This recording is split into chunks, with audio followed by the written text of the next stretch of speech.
बहुत आसान है अच्छे और बहुत अच्छे में चुनना। बहुत आसान है अच्छे और बुरे में चुनना। पर मुश्किल क्या है? मुश्किल है बुरे और बहुत बुरे में चुनना। तो ऐसा ही कुछ मेरे साथ हुआ। मुझे समझ नहीं आ रहा था कि मैंने दो फिल्में देखी, भूल भुलैया 3 और सिंघम अगेन।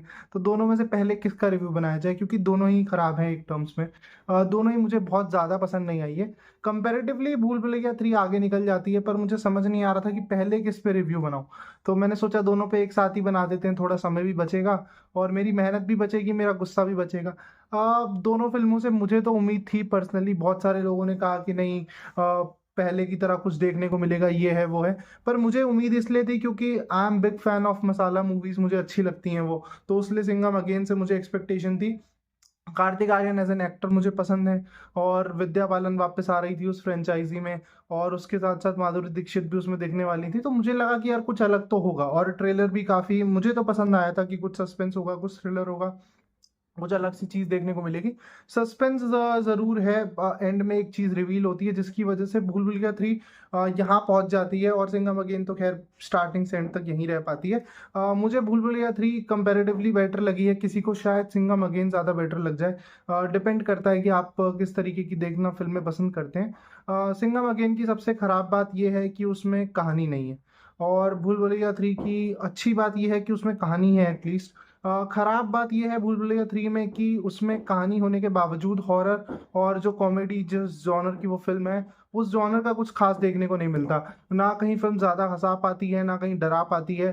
फ्लैट रहती है मोस्ट ऑफ द टाइम्स। कुछ कुछ पंचेस हैं, कुछ कुछ कैग्स हैं जो लैंड हो जाते हैं, इसलिए वो थोड़ी बेटर लग रही है। और सस्पेंस जो आखिरी में रिवील होता है, जिसके बारे में मैं नहीं बताऊंगा। फिल्म में दो मंजुलिका हैं। अगर फिल्म की कहानी की बात करें, फिल्म में दो मंजुलिका हैं। वो क्लेम कर रही है मैं मंजुलिका हूँ, मैं मंजुलिका हूँ। आपको आइडेंटिफाई करना है कि वो कौन है।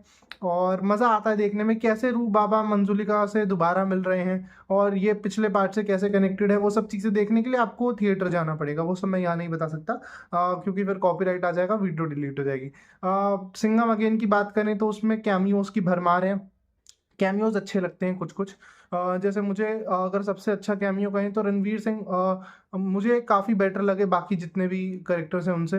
क्योंकि अंत में एक कैमियो आता है जिसके बारे में ज़्यादा ना बताते हुए इतना बताऊंगा कि स्वागत नहीं करोगे हमारा, तो वो वाला कैमियो उसमें है।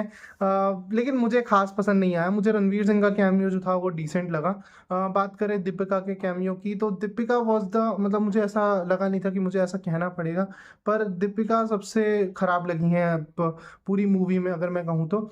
उनकी जब भी वो कुछ डायलॉग डिलीवर करने की कोशिश करती हैं, बहुत क्रिंज फील होता है कि यार ये तो नहीं होना चाहिए था, है ना। और एक अच्छी एक्ट्रेस से आप ये एक्सपेक्ट नहीं करते हो।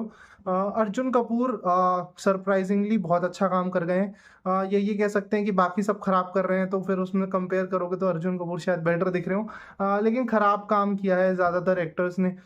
इसलिए फिल्म में शायद अर्जुन कपूर काफ़ी अच्छे दिखे। नहीं, अर्जुन कपूर ने वाकई काम अच्छा किया, उनके ऊपर वो करेक्टर नेगेटिव वाला जो है वो सूट कर गया है, पता नहीं कैसे। और उन्होंने बेहतरीन काम करके दिखा दिया। अजय देवगन सही लगे हैं अपने करेक्टर में। रणवीर सिंह, जैसा मैंने कहा, मुझे उनका कैमियो पसंद आया। बाकी सब ठीक है अपने अपने काम में, इतना कुछ खास किसी का नहीं है। अगर उसमें बात करें भूल भुलैया 3 में, तो I will say Vidya Balan जो है वो हाईलाइट है फिल्म की। मतलब आप उनको जब जब वो देखते हैं स्क्रीन के ऊपर, तो आपको लगता है यार ये तो देखना है, मतलब ये सीन देखना है, आपका ध्यान नहीं भटकेगा। बाकी फिल्म में काफी देर फिल्म फ्लैट रहती है, तब आपका ध्यान इधर उधर जाता है, फोन पे जाता है, बाकी चीजें होती हैं। पर जैसे ही विद्या बालन स्क्रीन पे आती हैं, आपको लगता है नहीं यार ये तो मतलब देखने वाली चीज है। और जो काम उन्होंने किया है वो बहुत बेहतरीन है। जो डांस जो बहुत हम लोग एंटिसिपेट कर रहे हैं कि मजा आएगा, वो वाकई मजेदार है।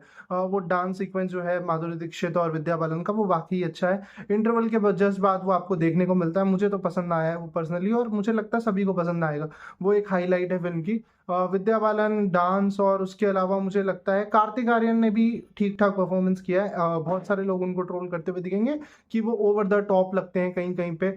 मुझे लगता है कि उनका करेक्टर जो लिखा गया है इस फ्रेंचाइजी में, वो है ही ओवर द टॉप। आप क्या कर सकते हो उस पर? तो वो करेक्टर ही वैसा है, शायद इस वजह से वो ऐसा लगते हैं। और कहीं कहीं पे उनके भी इवन पंचेस लैंड नहीं होते हैं, जो कि देखकर बुरा लगता है।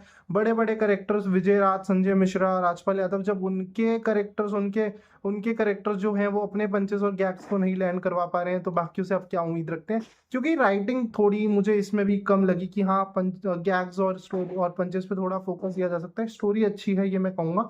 और एंड का जो एक सस्पेंस है एंड का जो क्लाइमैक्स में जो एक चीज़ आती है वो देखकर आपको ऐसा लगेगा यार बाकी सारी चीज़ें इग्नोर कर सकते हैं, अच्छा है।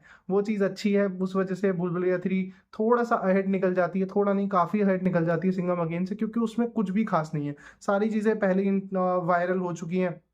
और वो बस शायद ऐसा लगता है कि बहुत सारी रील्स बनाने के चक्कर में रील्स बनाई और उससे एक फ़िल्म बना दी, ऐसा देखने पर लगता है।